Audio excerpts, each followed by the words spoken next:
નમસ્કાર, દરબાર ન્યૂઝના ખાસ કાર્યક્રમ ટુ ધ પોઈન્ટમાં આપની સાથે હું છું ધર્મી.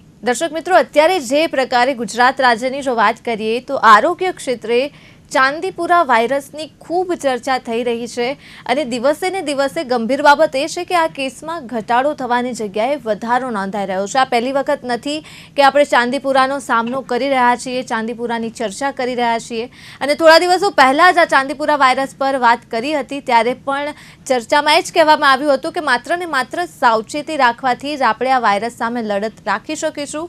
અને હવે જે પ્રકારે પરિસ્થિતિ છે કે કેસીસ જે છે એ ઘટવાની જગ્યા પર વધી રહ્યા છે.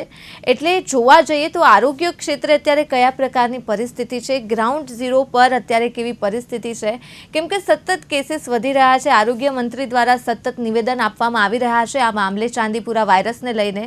એટલે આજે ફરી એક વખત ચર્ચા કરવી છે, ખાસ કરીને આ ચાંદીપુરા વાયરસની જાગૃતતા માટે આજે ચર્ચા કરવી છે, કેમ કે જે પ્રકારે કેસીસ વધી રહ્યા છે, બાળકોના મૃત્યુ થઈ રહ્યા છે. એટલે ક્યાંક આ ચાંદીપુરા વાયરસને લઈને જો જાગૃતતા લાવી શકીએ આ ચર્ચા થકી અને જો કોઈ બાળકનો જીવ બચતો હોય અને તે માટે જ આજે આ ચર્ચા કરવી છે. વાત કરવા માટે આપણી સાથે જોડાયા છે pediatrician doctor Hiren Patel, nodal officer of Chandipura virus at civil hospital doctor Dhara Gosai અને સાથે જોડાયા છે બાળ રોગ નિષ્ણાંત ડોક્ટર સોનિતા ત્રિવેદી દલાલ. સૌપ્રથમ આપ ત્રણેય એક્સપર્ટનું હાર્દિક સ્વાગત છે નિર્માણ ન્યૂઝમાં. હિરેનજી, સૌથી પહેલા જે પ્રકારે અત્યારે આ ચાંદીપુરા વાયરસની ચર્ચાઓ થઈ રહી છે, આપની પાસેથી ખૂબ સરળ શબ્દોમાં સમજવું છે, કેમ કે જ્યારે પણ કોઈ મેડિકલ લેંગ્વેજ આવે, વાયરસ જેવો કોઈ શબ્દ આવે તો સામાન્ય લોકોને સમજવું થોડું મુશ્કેલ થતું હોય છે. સરળ શબ્દોમાં મારે આપની પાસેથી જાણવું છે, આ ચાંદીપુરા વાયરસ છે શું? નમસ્કાર સર્વે મિત્રોને. આપણે કદાચ નિર્માણ ન્યૂઝને સૌથી પહેલા તો ધન્યવાદ આપીએ કે એ આ વિશે લોકોના આરોગ્યની, બાળકોની ચિંતા કરી રહ્યું છે અને એના ઉપર વારંવાર લોક જાગૃતિ માટે અને સરકારની જાગૃતિ માટે આવા ટોક શો કરી રહ્યું છે. હવે વાત આવી ચાંદીપુરા વાયરસ, તો જ્યારે કોઈ પણ વાયરસ આવે એટલે લોકોના મનમાં પેલી યાદ આવે જે ને એની અંદર ડર પણ આવે સાથે. આમાં ડરવાની જરૂર નથી, પણ જાગૃતતા બહુ જ જરૂરી છે, સાવચેતી બહુ જ જરૂરી છે અને એને આપણે આ બીમારીને અટકાવી શકીએ એમ છીએ, એનાથી બચી શકીએ એમ છીએ. અને જો બેદરકારી રાખી તો કદાચ આપણું બાળક મોતના મુખમાં ધકેલાતા વાર નહીં લાગે. કારણ કે આ એક એવો વાયરસ છે જે એક પ્રકારની સેન્ડ ફ્લાય, મુખ્યત્વે અમુક કેસમાં મોસ્કીટોથી પણ, મચ્છરથી પણ થાય છે, પણ મોટા ભાગના કેસમાં એક સેન્ડ ફ્લાય જે આવે છે, જે માટીની માખી આવે છે નાનકડી, એના ડંખથી આ થતું હોય છે વાયરસ. ને એની અંદર સૌથી મોટો પ્રશ્ન એ છે કે એકવાર જો શરીરમાં દાખલ થયા વાયરસ તો એ ઝડપથી ફેલાતા હોય છે શરીરમાં અને ઝડપથી મગજ સુધી એ વાયરસ પોતાનો ચેપ ફેલાવતું હોય છે અને એના દ્વારા મગજમાં સોજો આવવો, નહીં એને સોજો આવવાથી ખેંચ આવી, તરત બેભાન થવું અને છેવટે જો તુરંત એને ના અટકાવી શકીએ તો બાળક મોતના મુખમાં ધકેલાતું હોય છે. બીજું કે એનું પાછું એ અમારા પાછું જોઈએ તો એ છે કે એ એક વ્યક્તિમાંથી બીજી વ્યક્તિમાં જલ્દી નથી ફેલાતો. એટલે એટલે ચેપી રોગ ફાયદો એ નથી છે કે આપણે, ચાંદીપુરા વાયરસ. હા, વેક્ટર બોર્ન ડિસીઝ કહીએ, એટલે જે વેક્ટરને કંટ્રોલ કરીએ, જેના જે સેન્ડ ફ્લાય છે એને કંટ્રોલ કરીએ તો કદાચ એનો ફેલાવો પણ આપણે અટકાવી શકીએ છીએ. બિલકુલ, એટલે ચેપી રોગ નથી. એક વાત સારી છે કે આ વાયરસને લઈને સોનિતાજી જે પ્રકારે લક્ષણોની તો વાત કરી હિરેનજીએ, પણ આપણે આગળ જો વાત કરીએ, લક્ષણ એક ઝાડા, ઉલટી, તાવ વગેરે જેવા લક્ષણો છે, પણ આ સિવાય પણ કયા સિમ્ટમ્સ શરૂઆતના જ એવા જાણી શકાય, બાળકને જોઈને આપણને ખબર પડે કે આ ચાંદીપુરા વાયરસના લક્ષણો છે, અસર છે, જેથી કરીને શું થોડું વધારે જ એડવાન્સમાં આપણે હોસ્પિટલ પહોંચીને સારવાર લઈ શકીએ? યસ, અત્યારે ઘણા બધા વાયરસ ચાલી રહ્યા છે. ચોમાસાના હિસાબે ડેન્ગ્યુ પણ ચાલે છે, સ્વાઇન ફ્લૂના કેસ પણ ચાલુ થયા છે, સાદું વાયરલ પણ ચાલે છે. તો આ વાત તદ્દન સાચી કે શરૂઆતમાં ચાંદીપુરા હોય કે આ બધા મેં કીધા એમાંથી કોઈ પણ હોય, એ શરૂઆતમાં સાદા વાયરલ જેવા જ લાગે. એટલે કોમન લક્ષણો જે આ બધા જ કન્ડિશનમાં થઈ શકે એ છે તાવ, શરદી, કફ કે ફ્લૂ જેવા લક્ષણો, ઉલટી, ઝાડા ઉલટી થવું, કળતર થવું, શરીર તૂટવું, આ બધા વચ્ચે કોમન છે. પણ ચાંદીપુરાની સ્પેસિફિક એક સૌથી જરૂરી કે જીવલેણ તકલીફ એ છે કે એ મગજ ઉપર સોજો કરે છે. એટલે જ્યાં પણ મગજને લગતા કોઈ પણ લક્ષણો દેખાય કે કાં તો એનું બેભાન અવસ્થા કે સુસ્ત પડી ગયું છે બાળક, કાં એ વિચિત્ર બિહેવ કરે છે, રેગ્યુલર જેવું એનું વર્તન નથી, કાં એને ખેંચ આવે છે, કાં સખત માથું ફાટે છે, બહુ જ હેડેક થાય છે, સીઝર્સ, ફિટ્સ, એવા કોઈ પણ સીએનએસ એટલે મગજને લગતા લક્ષણો દેખાય તો તાત્કાલિક આમાં ચેકઅપ કરાવવાની જરૂર છે. એટલે હું તો એવી સલાહ આપીશ કે આ ક્લાઇમેટમાં તમને સાદું પણ વાતાવરણના હિસાબે શરદી કફ લાગ્યા છે કે તમને સાદું વાયરલ પણ લાગે છે તો પણ તાત્કાલિક ચેકઅપ તો કરાવો જ. એટલે ડોક્ટરને પણ એવા કોઈ બી લક્ષણ દેખાય જે આ ભારે રોગ બાજુ જઈ રહ્યા છે તો તાત્કાલિક તમારા ટેસ્ટ કરી દેવામાં આવે અને એડમિટ કરી દેવામાં આવે અને સારવાર ચાલુ થાય.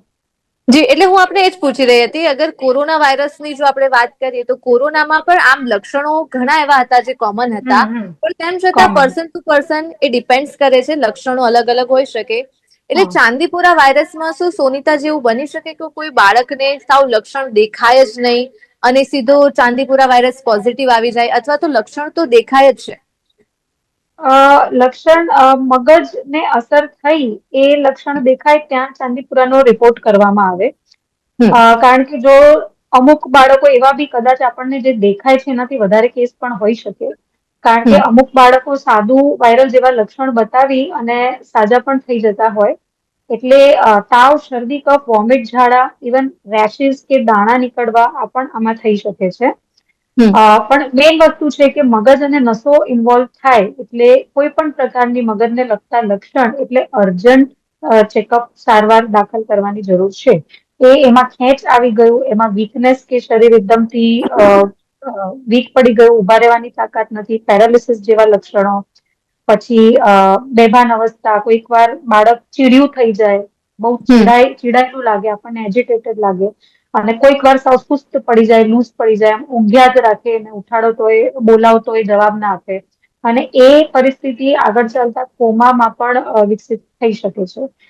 મગજનો તાવ એવા પણ લક્ષણ આવે કે જેમાં નેક રિજીડ એટલે ગળું એકદમ પકડાઈ જાય, લાઇટથી તકલીફ પડે, બહુ જ માથું ફાટે, અવાજથી તકલીફ પડે, તો એવા મગજ ઉપર જ્યારે સોજો આવી જાય તો આવા લક્ષણો પણ જોવા મળતા હોય છે કે બાળક કાં તો અતિશય ચીડિયું થઈ જાય અને કાં તો સાવ સુસ્ત અને બેભાન જેવું પડી જાય. તો આમાંથી કોઈ પણ લક્ષણ અને તકલીફ એ છે કે અચાનક અને એકદમથી જ પરિસ્થિતિ સિરિયસ થઈ શકે છે. તમને સેન્ડ ફ્લાય કાં મસ્કીટો કાં ટીક, પણ મોટા ભાગે સેન્ડ ફ્લાય એટલે માટીની માખી કરડે એના 2 થી 12 દિવસની અંદર આ લક્ષણ આવી શકે છે, જેને કે ઇન્ક્યુબેશન પીરિયડ કહેવાય.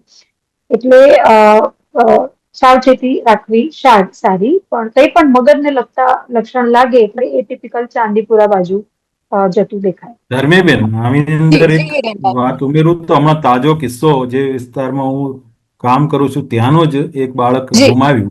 કઈ રીતે? તો એને તાવ આવ્યો અને સતત રડવાનું બાળકે ચાલુ કર્યું. આ લોકોએ શું કર્યું, તાવની લોકલ ગોળી લઈને પછી રડતું તો સતત બાળક રડ્યા જ કરે, ને એ બીજી હોસ્પિટલમાં જવાના બદલે એ લોકો પેલા દોરા ધાગા માટે ગયા એનો, અને છેવટે બાળક કોમામાં ગયું, પછી હોસ્પિટલ લઈ ગયા, એની પછી તો કંઈ કરવા જેવું ના રહ્યું, ને બાળક એનો રિપોર્ટ પણ ચાંદીપુરા પોઝિટિવ આવ્યો, અને એની પહેલા તો એ બાળક પણ ગુજરી ગયું.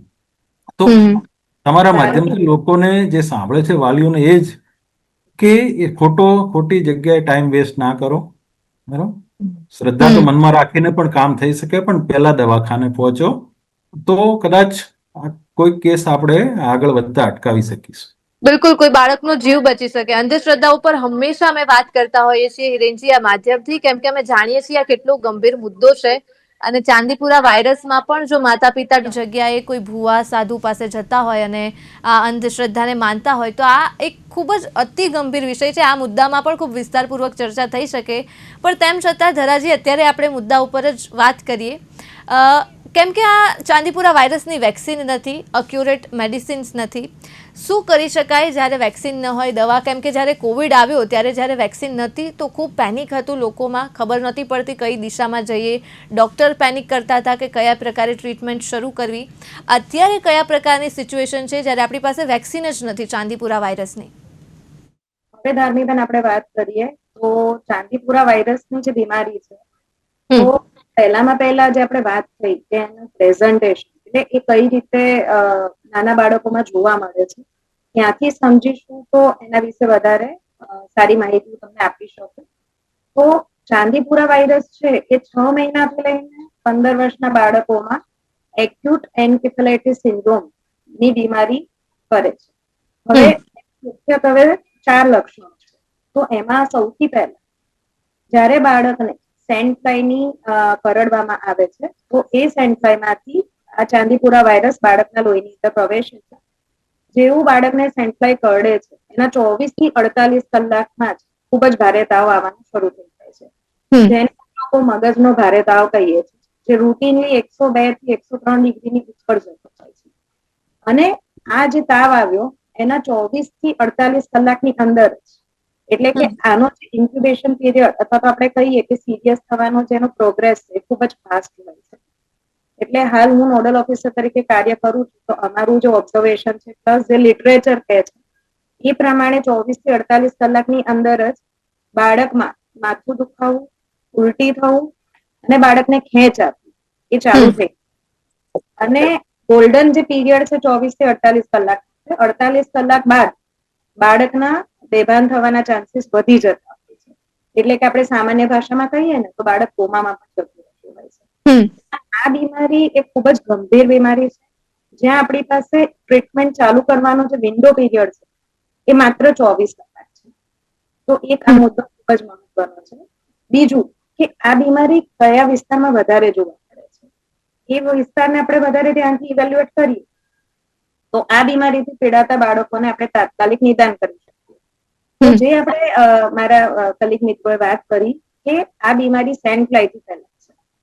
હવે આપણે સેન્ટ ફ્લાય શું છે અને એ ક્યાં વધારે જોવા મળે છે એના વિશે માહિતી લઈએ તો જે સેન્ટ ફ્લાય છે એ આપણી સામાન્ય માખી કરતા 1/3 એટલે કે ત્રીજા ભાગની હોય છે અને આછી બદામી રંગની હોય છે. અને આ સામાન્ય રીતે જે ગામડાના અંતરિયાળ વિસ્તારો છે કે જ્યાં કાચા મકાનો હોય છે, જેની દિવાલો આપણે જૂના જમાનામાં જે રીતે જોતા હતા કે લીપણ વાળી હોય કે તિરાડ વાળી હોય, જ્યાં ભેજ અને કચરો વધારે પ્રમાણમાં હોય છે, પછી ઝાડની તિરાડ ત્યાં આ સેન્ટ ફ્લાયનો ઉપદ્રવ જોવા મળતો હોય છે. એટલે આવા વિસ્તારમાં જે બાળકો રહેતા હોય છે એમના માતા પિતાને મારી ખાસ વિનંતી છે કે આવા વિસ્તાર જે અંતરિયાળ વિસ્તાર કહેતા હોય છે અમે લોકો એ વિસ્તારમાં જ્યારે કોઈ પણ બાળક મગજનો ભારે તાવ આવે છે તો એ કિસ્સામાં આ બાળકને તાત્કાલિક નજીકના સરકારી દવાખાનામાં બતાવવું અત્યંત જરૂરી છે. કારણ કે આપણી પાસે માત્ર 24 કલાકનો વિન્ડો પીરિયડ વિશે જો આપણે વાત કરીએ તો સેન્ડ ફ્લાયને જ આપણે અટકાવી શકીએ, એનો ઉપદ્રવ અટકાવવા માટેની કોઈ પદ્ધતિ, કોઈ રીત કે જેથી કરીને જેના કારણે આ ચાંદીપુરા વાયરસ ફેલાય છે એને જ આપણે અટકાવી દઈએ. હા, તો હવે આપણે સેન્ટ ફ્લાય વિશે વાત કરીએ. તો મેં તમને એનો ઉપદ્રવ વિશે માહિતી આપી કે ક્યાં જોવા મળતી હોય છે. તો આ કિસ્સામાં આપણે એ વસ્તુનું ધ્યાન રાખવું જોઈએ કે બાળકો જે 15 વર્ષથી નાના છે અને આવા વિસ્તારમાં રહેતા હોય તો આવા બાળકોને આપણે સાંજે આ મુખ્યત્વે સેન્ટ ફ્લાયનો ઉપદ્રવનો સમય સંધ્યાકાળથી લઈને રાત એ દરમિયાન એ વધારે એક્ટિવ હોય છે સેન્ટ ફ્લાય. તો આ દરમિયાન નાના બાળકોને આવા વિસ્તારમાં બને એટલું રમવાનું ટાળી શકાય તો ટાળવું જોઈએ.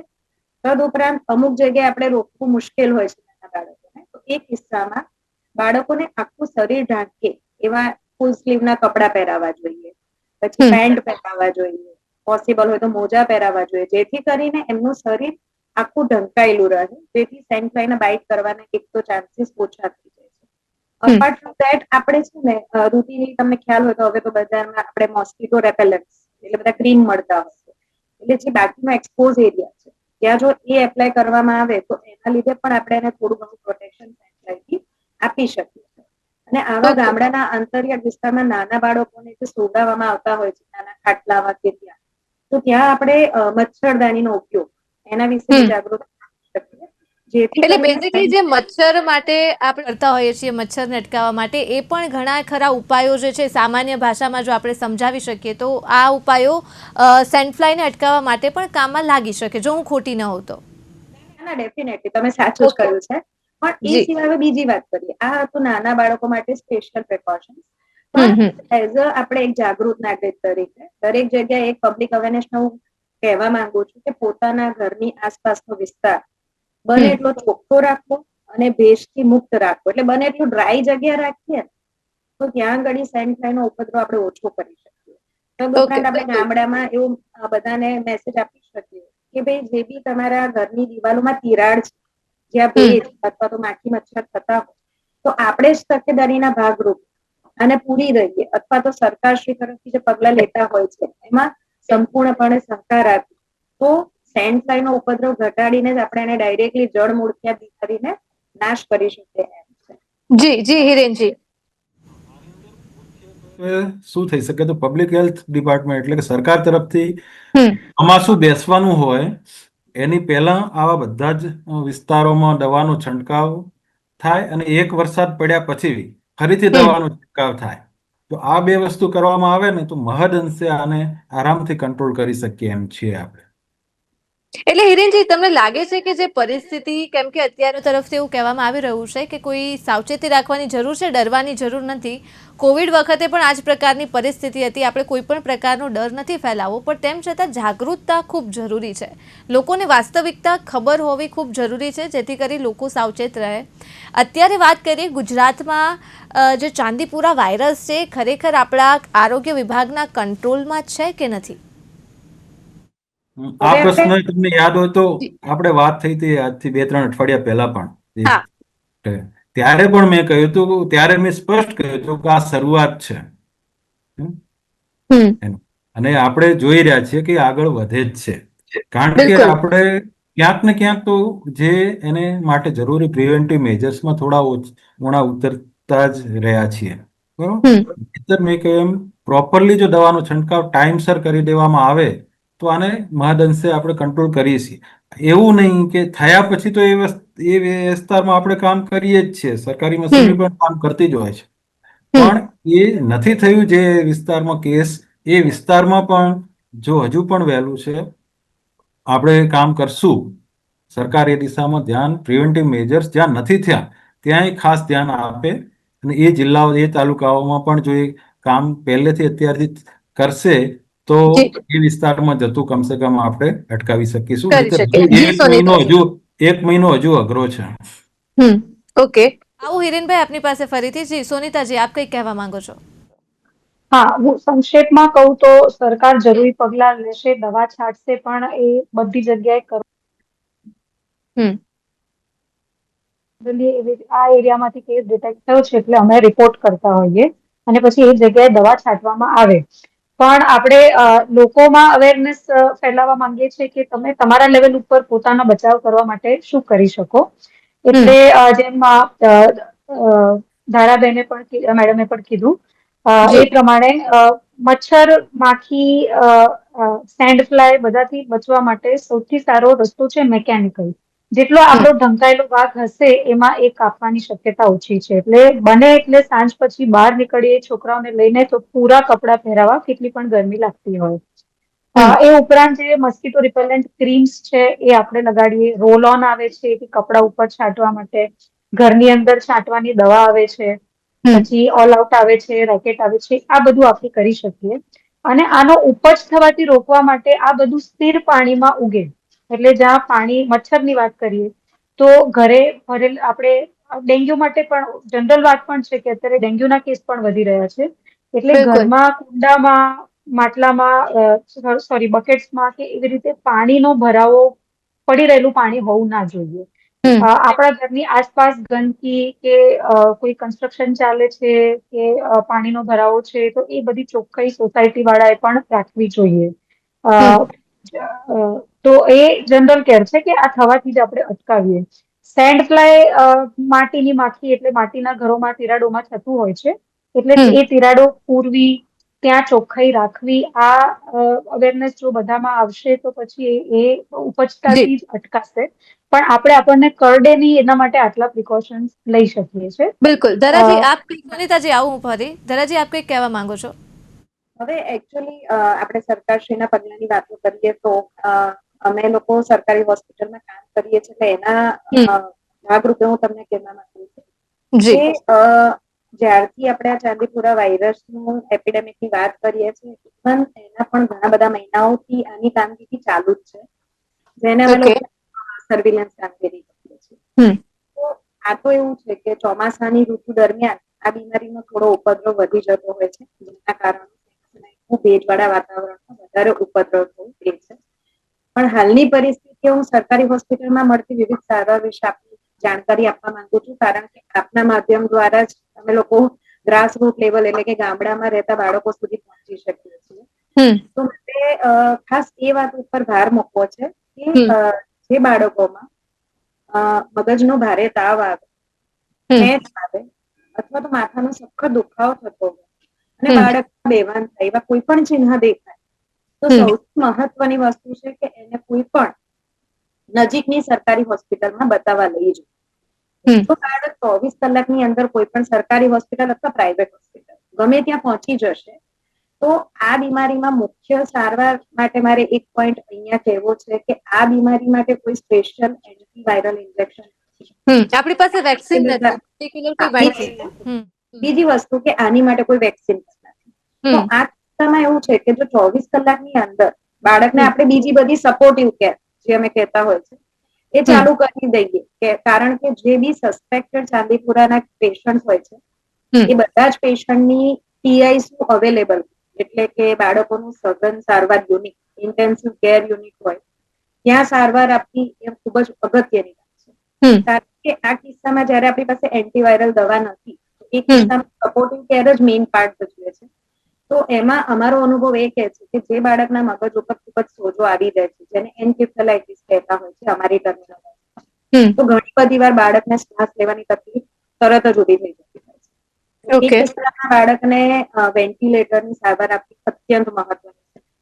બીજો મુદ્દો કે આ બીમારીથી પીડાતા બાળકોમાં લોહીની અંદર શુગરનું પ્રમાણ ઓછું જોવા મળે છે, કારણ કે અમે જે બાળકોની પરિસ્થિતિમાં જોતા હોઈએ છીએ, તો એ કિસ્સામાં એને તાત્કાલિક ધોરણે IV ફ્લુઇડ અથવા તો ગ્લુકોઝ ચાલુ કરી દેવામાં આવે તો એક મહત્વનું કાર્ય કરે છે.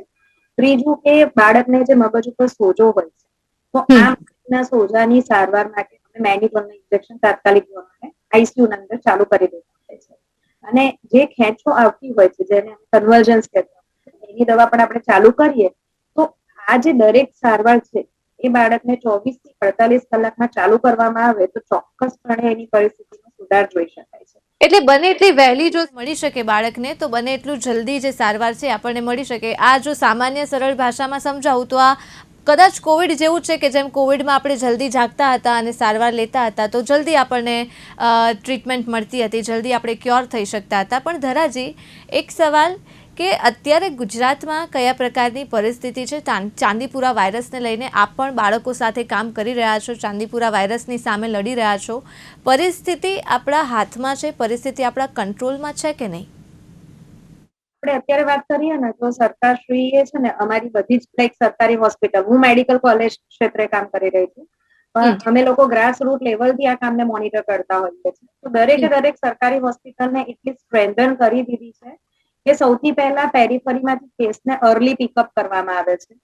ઇવન જે આશા વર્કર, ફેમિલી હેલ્થ વર્કર છે, બધાને બી આ વસ્તુ વિશે નોલેજ આપવામાં આવ્યું છે કે આવો કોઈ પણ સસ્પેક્ટેડ કેસ દેખાય તો એ તાત્કાલિક મેડિકલ કોલેજ અથવા તો જ્યાં PICU ની ફેસિલિટી છે ત્યાં પહોંચાડી દે છે.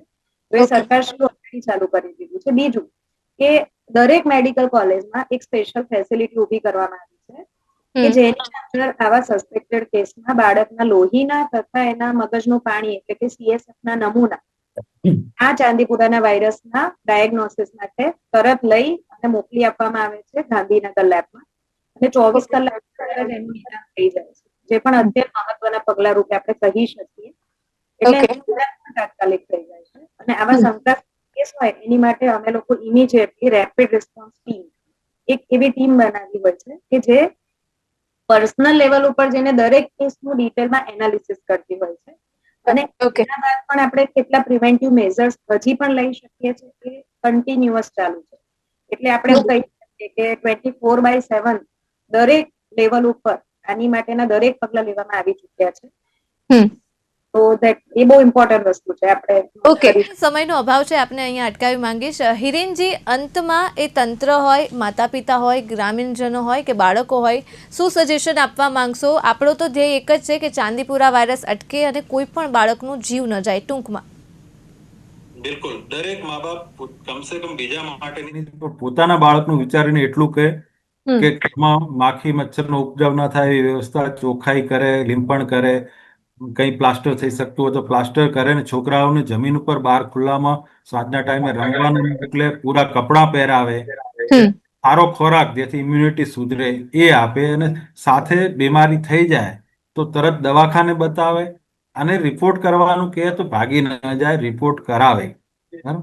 તો સારવાર મળશે, સમયસર સારવાર મળશે તો આગળ વધતી બીમારી અટકશે, અને તો એ બાળકને આપણે મોતના મુખમાં જતું બચાવી શકશું. અને એ રીતે આ બીમારીથી થવા પછી પણ જે કંઈ આ હાહાકાર મૃત્યુદર વધી રહ્યો છે એને પણ ચોક્કસપણે આપણે બધાએ સાથે મળીને લોક જાગૃતિ દ્વારા જ આનો નિકાલ કરી શકશું. બિલકુલ. સોનિતાજી, આપનું સજેશન છેલ્લે ચાંદીપુરા વાયરસ અટકે તેના માટે. હું કહીશ કે પેનિક થવાની કે આનાથી ડરવાની જરૂર નથી. 35 કન્ફર્મ કેસ છે, એમાંથી 22 મૃત્યુ થયા છે. એટલે રોગચાળો ફેલાવવા માટે રોગ અત્યંત ચેપી હોવો જોઈએ, અને આ એક પર્સન થી બીજા પર્સનને થતો નથી, ચેપી નથી, આ ફક્ત કરડવાથી થાય છે. એટલે આપણે જાગૃત થઈ જઈએ, આના માટે લગતી સાવચેતી રાખીએ, જેમ સાહેબે કીધું તાત્કાલિક સારવાર લઈએ, પણ બહુ વધારે પેનિક થઈ કે આનાથી ડરવાની જરૂર નથી. પણ આની જાણકારી લેવી, બધાને આની જાણકારી હોવી અત્યંત જરૂરી છે. એટલે તાત્કાલિક આપણે સારવાર લઈ શકીએ, જેમ બને એમ ટાઈમ સેન્સિટિવ હોય. જે વસ્તુની કોઈ ટ્રીટમેન્ટ નથી, ફિક્સ દવા નથી આપણી પાસે, કોઈ વેક્સિન નથી, એનાથી બચવાનો સારામાં સારો રસ્તો છે પ્રિવેન્શન. એટલે કે આપણે ઇન્ફેક્શન થવાથી જ પોતાનો બચાવ કરીએ. અને આ ફક્ત 15 થી નાની ઉંમરના બાળકોને થાય છે, એટલે બાળકોનું ખાસ આપણે ધ્યાન રાખીએ. Thank you so much doctor Hiren, doctor ધરા, ડોક્ટર સોનિતા, આપ ત્રણેય એક્સપર્ટનો અમારી સાથે જોડાવા બદલ અને ચર્ચા કરવા બદલ થેન્ક યુ સો મચ. તો દર્શક મિત્રો, આ ચાંદીપુરા વાયરસની સામે જે લડત છે તેમાં માત્ર ને માત્ર સાવચેતી રાખવાથી જ આપણે આ વાયરસની સામે લડત આપી શકીશું અને બચી શકીશું. આપ ઘરે રહો, સુરક્ષિત રહો અને જોતા રહો નિર્માણ ન્યૂઝ. હાલ મને આપશો રજા. નમસ્કાર.